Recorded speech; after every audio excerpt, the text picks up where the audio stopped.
Bismillahirrahmanirrahim.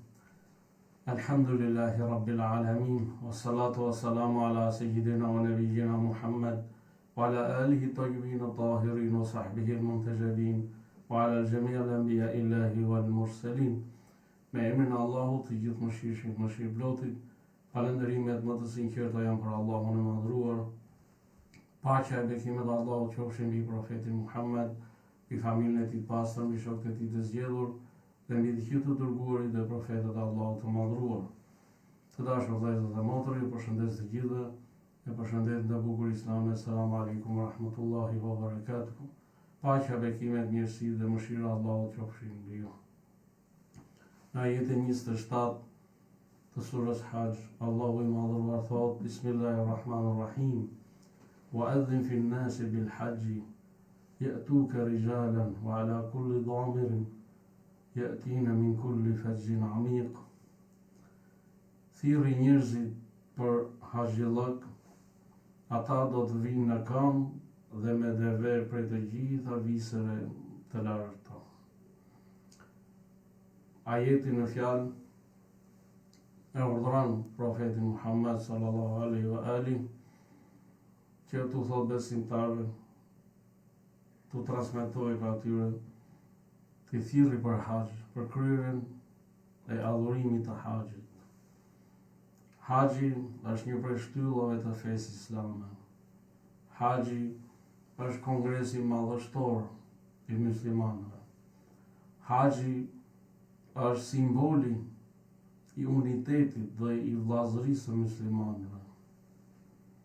Allahu i lartësuar i ka saktuar robëve të tij besimtar disa detyra.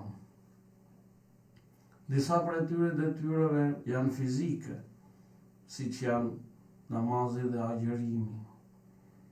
Disa të tjera janë financiare, siç është zakati dhe khumsi, pra dhënia 1/5 së pasurisë. Të dyja këto detyra pra janë të bashkuara në detyrën e haxhit, i cili përfshin detyrë pra financiare, po ashtu edhe ato pra fizike. Haxhi është prej adhurimeve kryesore dhe është i kushtëzuar me 2 kushte. E para punës të jetë e pranishme pra mundësia financiare e personit pra që do shkojë në haxh, së dyti të jetë edhe mundësia fizike, pra mos të jetë i smur, por të jetë me shëndet të plotë. Një veçori e haxhit është se besimtarët shkojnë në shtëpinë e krijuesit, në shtëpinë e Allahut të madhruar, dhe nuk shkojnë për turizëm.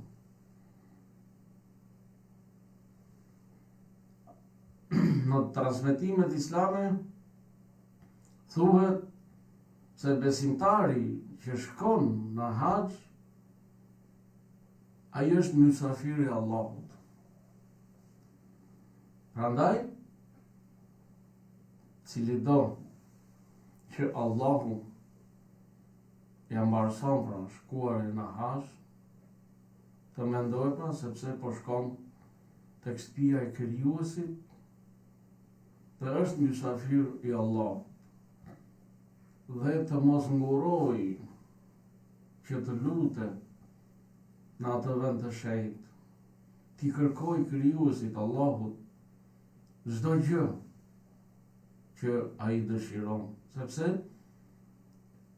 lutja në ato vende të shenjta, kur del nga zemra dhe me sinqeritet, me pastërti, ajo gjen përgjigje. Zemrat e besimtarëve janë të përmalluara për çdo vit në këtë kohë, pra në kohën e kryerjes së adhurimit të haxhit. Ato zemra lotojnë për të qenë pra të pranishëm në shtëpinë e Allahut, për të kryer pra adhurimin. Dhe ju urojmë të gjithë haxhive shqiptar dhe në troje shqiptare haxh të pranuar tek Allahu i madhëruar. Haxhi në Kur'an përmendet në surën Bekare, në surën Ali Imran, në surën Maide, në surën Taube dhe në surën Hajj. Pra, dhe ndër të gjitha adhurimet islame, pra namazi, agjërimi, zekati, në Kur'an gjendet një sure me emrin Hajj, sure e Hajj, pra me emrin e adhurimit të madh. Kjo tregon pozitën e lartë dhe vlerën e lartë që ka haxhi në Kur'an dhe në sunetin e profetit Muhammed sallallahu alaihi wa ali dhe në sunetin e familjes së tij të pastër dhe të nderuar. Për t'ju përgjigjur pyetjes pse shkohet në haxh, do të përcjell disa hadithe të ardhura nga profeti Muhammed dhe nga ehli bejti i tij i pastër, paqja qoftë mbi të gjithë ata, që na sqarojnë më së miri pra pse shkohet në haxh. Ai që shkon në haxh, ai është pra i shpërblyer. Pra kryerja e adhurimit të haxhit ka shpërblim. Këtë na e thot profeti Muhammed sallallahu alaihi wa ali, i cili ka thënë: kush vdes në rrugën e Mekës, në fillim të saj, apo në kthim, pra në shkuarje apo në kthim, dhe i dëshiron haxhin ose umrën, atij nuk i kërkohet llogari në ditën e gjykimit dhe hyn në xhennet. Pra, përse shkohet në haxh? Përgjigjen e profeti Muhammed sallallahu alaihi wa ali, sepse ai pra që e kryen haxhin dhe ndron jetë në rrugën e haxhit, qoftë në shkurë apo në ardhmë, ai është pra prej xhenetlikëve, pra prej banorëve të xhennetit. Allahu na bëf të gjithë inshallah për tyre. Është transmetuar nga profeti Muhammed sallallahu alaihi wa ali se ka thënë: koha nga umrja në umre është shlyerje gjunahesh. Shpërblimi për haxhin e pranuar është xhenneti. Prej mëkateve janë ato që nuk falen veçse në Arafat. Pra në Arafat, në ditën e Arafatit, falen të gjitha mëkatet. Prandaj pra është një ditë e madhe edhe dita e Arafatit. Pra këto thënie të profetit Muhammed, paqja e bekimet e Allahut qofshin mbi të dhe mbi familjen e tij, na sqarojnë më së miri se pse shkohet në haxh. Një prej shkaqeve që shkohet në haxh sepse haxhi ka mirësi të mëdha, si në këtë jetë ashtu edhe në jetën tjetër. Për këtë, prisi besimtarëve, Imam Aliu paqja qoftë mbi të ka thënë, ka transmetuar nga profeti Muhammed sallallahu alaihi wa ali, se ka thënë: kush e dëshiron këtë botë, këtë dynja, këtë jetë, të botën tjetër, botën e përtejme, le të shkojë në Kabe. Nëse një rob, a një njeri shkon te Kabja dhe i kërkon Allahut të mirat nga kjo botë, ai do t'i jap atij prej saj. Pra Allahu do t'i jap prej të mirave të kësaj bote. Po i kërkoj të mira për jetën tjetër, ai pra Allahu do t'ia ruaj atij ato që kërkon për në jetën tjetër. Pra shkuarja në haxh e bën për robin që të fitojë mirësi në këtë jetë dhe në jetën tjetër. Haxhi, të dashur vëllezër dhe motra, lan gjunahet. Është transmetuar nga vula e profetëve, profeti Muhammed, paqja e bekimet e Allahut qofshin mbi të dhe mbi familjen e tij, se ka thënë: O njerëz, pra thirrje e të dërguarit, o njerëz, kryeni haxhin dhe umrën dhe vazhdoni mes tyre me bërjen e të mirave, sepse ato, pra haxhi dhe umra, i lan gjunahet ashtu siç i lan uji pa pastërtit. Haxhi dhe umra e largojnë varfërinë ashtu siç i largon zjarri pa pastërtit nga hekuri. Ja pra përse shkohet në haxh. Por kusht është që të shkohet dhe të mos kthehet më në ato gjunahe që janë bërë. Por, si që thotë edhe profeti, vazhdoni mes tyre pra, me bërjen e të mirave, jo të këqijave. Pra kjo është kushti për faljen, edhe për larjen e gjunaheve. Jo që të shkohet në haxh, edhe të vijë dhe të fillohet përsëri me gjunahe, me mëkate, me vepra të këqija. Shkuarja në haxh të pasuron dhe mos shkuarja në haxh të varfëron. Është transmetuar nga profeti Muhammed sallallahu alaihi wa alihi se ka thënë: O njerëz, ata që vinë në këtë shtëpi, pra në Kabe, pasurohen, dhe ata që e kundërshtojnë varfërohen. O njerëz, sa herë që një besimtar qëndron në një vend kur është në haxh, Allahu ja fal gjunahet e kaluara deri në atë kohë që po qëndron në një vend për në haxh.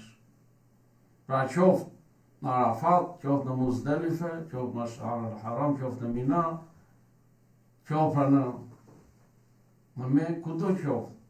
Pra Allahu ja fal pra gjunahet atij personi. Haxhi është rilindje për së dyti. Është transmetuar nga profeti Muhammed sallallahu alaihi wa alihi se ka thënë: kushdo që bën haxhin në Kabe dhe nuk bën vepra të turpshme ose nuk grindet pra me të tjerët, atij i falen mëkatet si ditën kur e lindi nëna e tij. A ka më mrekulli? Pra, ai që e kryen haxhin ashtu siç duhet, nuk bën vepra të turpshme, pasi kthehet dhe nuk grindet me të tjerët, nuk zihet, nuk hyn në mosmarrveshje, mos pajtime, në konflikte. Atij personi pra i falen gjunahet, mëkatet dhe bëhet si një lloj, pra si në ditën kur e ka lindur nëna e tij, kthehet i pastër. Haxhi shlyn borxhet. Është transmetuar nga profeti Muhammed sallallahu alaihi wa alihi se ka thënë: kush e kryen haxhin dhe ai ka borxhe, Allahu e shlyen për borxhin prej tyre. Ja pra përsëri shkohet në haxh. Por shkuar në haxh duhet të jetë, siç e tha, me një të pastër dhe me qëllim vetëm për Allahun e madhruar. Nuk duhet të shkohet në haxh për turizëm dhe as të shkohet në haxh që njerëzit thonë, mashallah, ka qenë në Kabe. Nuk duhet të shkohet në haxh të merret lëvorja dhe të hidhet ai thelbi. Haxhi pra i vërtet është pra ai që kryhet me qiltërsi dhe sinqeritet të plot për hir të Allahut fuqiplot. Zbritja pra e mëshirës së Allahut. Pra kur kryhet haxhi, Allahu zbret mëshirën e tij. Të gjithë kemi nevojë për mëshirën e Allahut.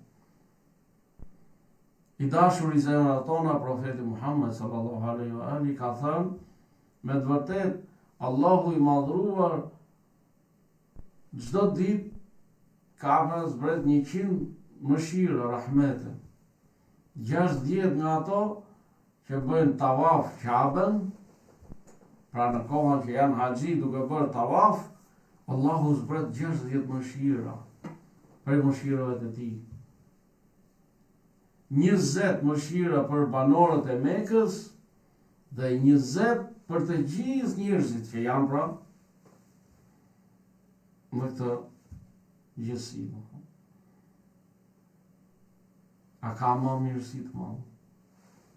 Ja pra përse shkohet në haxh. Por e keq është se shumë njerëz nuk e kuptojnë filozofinë e haxhit, nuk e njohin haxhin. Thjesht e hamendësojnë se po shkohet për turizëm apo për vizitë dhe kthehen, një lloj si bëhen udhëtimet e tjera në vende të ndryshme pra të botës. Jo. Pra si që thash, kur shkohet në haxh, shkohet tek shtëpia e krijuesit. Besimtarët janë mysafirët e Allahut në këto 10 ditë, pra në këto 10 ditë të Dhul-Hijjës, pra që kryhet adhurimi i haxhit. Haxhi është falje. Profeti Muhammed sallallahu alaihi wa ali ka thënë: haxhi është falje për 400 persona të familjes së atij besimtari që e kryen dhe i largon mëkatet e tyre duke i bërë si ditën kur kanë lindur nga nënat e tyre. Çfarë mirësie po. Pra, haxhi pra është falje për 400 persona të familjes së atij besimtari që e kryen për haxhin. Por, dikush mund të thotë, këto haxhin, çfarë shpërblimi kanë? Këtë na sqaron profeti Muhammed sallallahu alaihi wa ali, i cili ka thënë: ata që bëjnë haxhin dhe umren janë të shpëtuar tek Zoti i tyre, sepse kur ata i luten Allahut, ai u përgjigjet atyre, dhe kur ata i kërkojnë falje atij, Zoti i fal ata. Ky është problemi për haxhin. Pra Allahu i përgjigjet lutjes së tyre dhe i fal ata kur i kërkojnë falje Allahut të madhëruar. Por shkuar në haxh, dashur vëllezër dhe motra, ka edhe ai rregullat e tij, dhe për këtë Imam Sadiku paqja qoftë mbi të ka thonë: për çfarë shkon në Kabe një njeri nëse në të nuk ndodhen këto 3 cilësi? E para, devotshmëria që e mbron nga ato që i ka ndaluar Allahu. E dyta, durimi në kontrollin e zemrimit të tij. Dhe e treta, shoqërimi i mirë me ata që e shoqërojnë ata. Pra njeri që kryen haxhin, gjithmonë duhet të jenë të pranishëm këto 3 cilësi. Për ndryshe ai haxhi nuk ka dobi, siç na thotë Imam Sadiku. Pra të jetë pranishme devotshmëria tek ai, të jetë i pranishëm durimi tek ai, po ashtu edhe shoqërimi i mirë, sjellja e mirë me ata që shoqërojnë atë.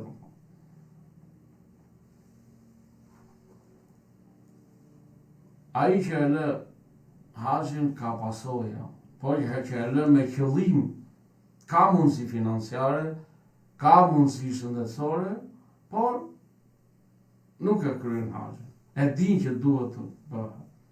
Për çfarë pasoje? Imam Sadiku paqja qoftë mbi të ka thënë: si kur njerëzit ta linin haxhin, atyre do t'u zbriste dënimi. Pra pasoja e lënies së haxhit është zbritja e dënimit. Ashtu siç është kryerja e haxhit, shkak për zbritjen e mëshirës, mos lënia ose mos shkuarja në haxh është shkak për zbritjen e dënimit. Allahu na ruaj. Dhe Imam Aliu paqja qoftë mbi të, pikërisht për këtë ka thënë: ai që nuk e kryen haxhin qëllimisht, ka rrëzuar një prej shtyllave të fesë Allahut të madhëruar. Çdo kush që ka mundësinë financiare dhe shëndetësore duhet të nxitoj për të kryer haxhin. Dhe për këtë profeti Muhammed sallallahu alaihi wa alihi ka thonë, nxitoni për në haxh, sepse asnjë prej jush nuk e di se çfarë do t'i ndodhë. Pra askush nuk e di se kur i vjen vdekja.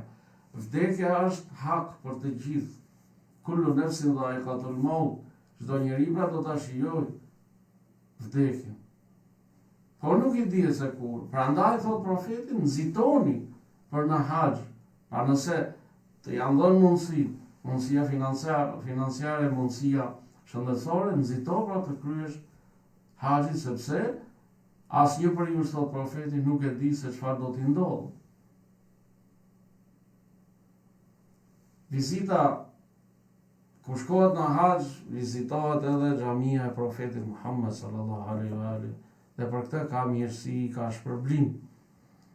Profeti Muhammed sallallahu alaihi wa alihi ka thënë, cili do që shkon në Mekë për të kryer haxhin dhe nëse vjen në xhamin time, ati do t'i shkruajë 2 haxhe. Pra, ai që viziton pra edhe xhamin e profetit Muhammed sallallahu alaihi wa alihi në Medinë, ati shkruan 2 haxhe.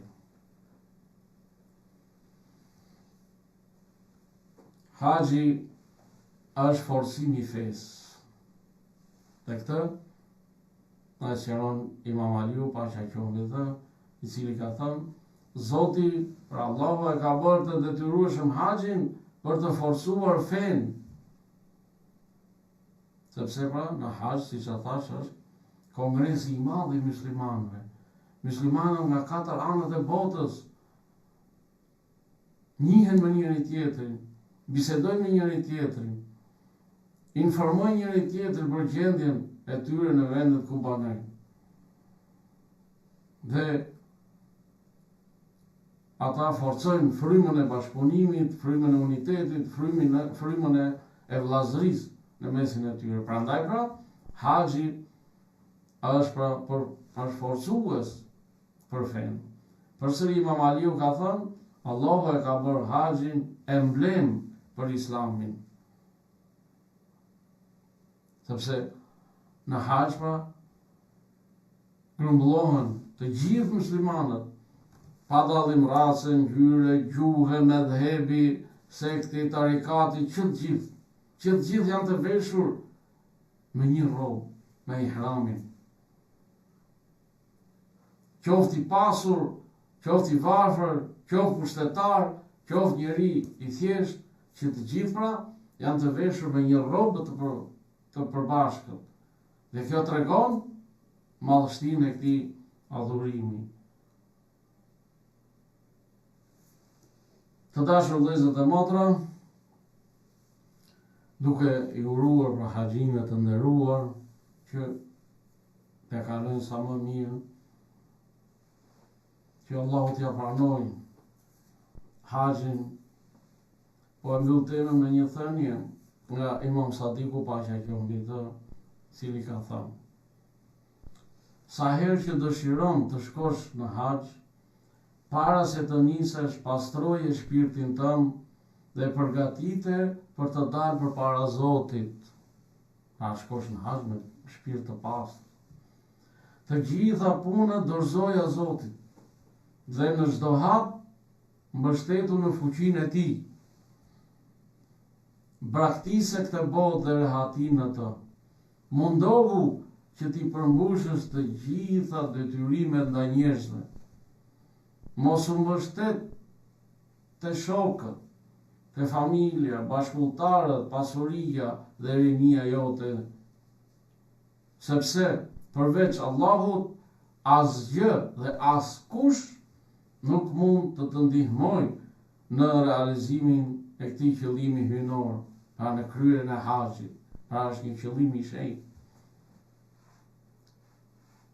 Qëllimi pra i kryesor i haxhit dhe i ritualeve të tij është forcimi i aspektit shpirtëror, në mënyrë pra që njeriu nga bota fizike të priret, të anoj drejt botës shpirtërore, të njohë krijuesin dhe dashurinë e tij për njerëzit, dhe në hijen e mëshirës së tij të pafund të bashkohet me njerëzit e tij të zgjetur. Kur shkohet në hax, kujtohet profeti Muhammed sallallahu alaihi wa ali, kujtohen të gjitha sakrificat e tij, mundimet e tij, përndjekjet e tij. Po ashtu pra përkujtohen edhe sakrificat e bashkosët të tij, pra shokëve të tij të nderuar, të cilën e përkrahën në misionin e tij të shenjtë. E lusë Allahun e madhëruar që të na mbarësoj të gjithëve vizitën në shtëpinë e tij të shenjtë në Kabe. E lusë Allahun që t'u plotësoj pra dëshirën besimtarëve dhe besimtarëve për të shkuar në atë vend të shenjtë. Allahu ju ruajt, ju begatoft ju dhe familjet tuaja kudo që t'jeni inshallah. Assalamu alaikum wa rahmatullahi wa barakatuhu. Paqja, bekimet, mirësitë dhe mëshira Allahu qofshin mbi ju.